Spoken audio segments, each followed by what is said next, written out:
কে তুমি? সম্পত্তির জন্য আমায় মেরে ফেলেছে, আমি ফিরে যাই। এই জায়গাটা অনেকদিন পর আবার ফিরে এলাম। এখানে রাতে বেশি বাইরে আস না, এই বাড়ির কিছু জিনিস ঠিক না। তুমি আমাকে ভুলে গেছো কেন? আমি এখানেই আছি। তুমি আমাকে ভুলতে পারবে না, কখনো না। রাতে নাকি আবার কল এসেছে। ওই বাড়িতে কিছু আছে। এই কবরটা নামই মুছে গেছে কেন?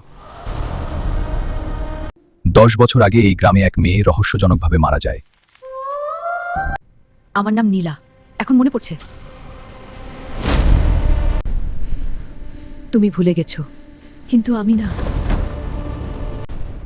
তুমি যত খুঁজবে তত কাছে আমি আসব। এই মেয়ের মৃত্যু ছিল না দুর্ঘটনা, এটা ছিল গোপন সত্য। আমি কিছু করিনি, আমি শুধু সত্য জানতে চেয়েছিলাম। ওরা সত্য লুকাইতে চাইছিল, তাই মেয়েটারে চুপ করাইয়া দিল। তোমার পরিবার আমার মৃত্যুর সাথে জড়িত। আমি কিছু জানি না, আমি কিছু করিনি।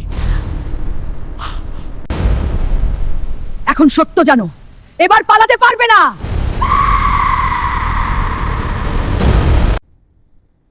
সবকিছু আজ অস্বাভাবিক লাগছে।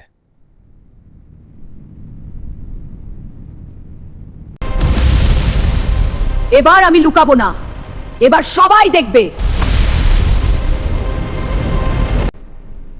তোমার বাবাই সব পরিকল্পনার মধ্যে ছিল। মেয়েটারে তারা মেরেছিল। ওর কথা চুপ রাখাই ভালো ছিল, কিন্তু এখন সব শেষ।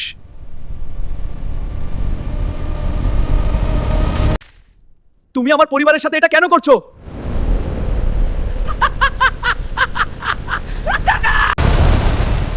এখন শুরু হলো আমার প্রতিশোধ। গ্রামটা এখন আর মানুষের নয়, এটা এখন তার নিয়ন্ত্রণে।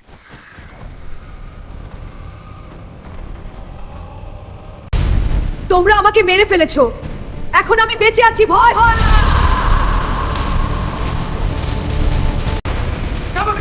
আমি কিছু পারি, আমাকে চাই, আমাকে চাই, আমাকে চাই। ওকে থামানো যাবে না, শুধু সত্যই পারে তাকে শান্ত করতে। আমি কি করব? আমি কিছুই বুঝতে পারি না।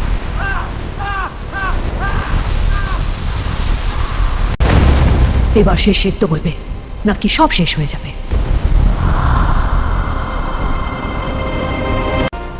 আজ রাতেই শেষ হবে, প্রতিশোধ অথবা মুক্তি।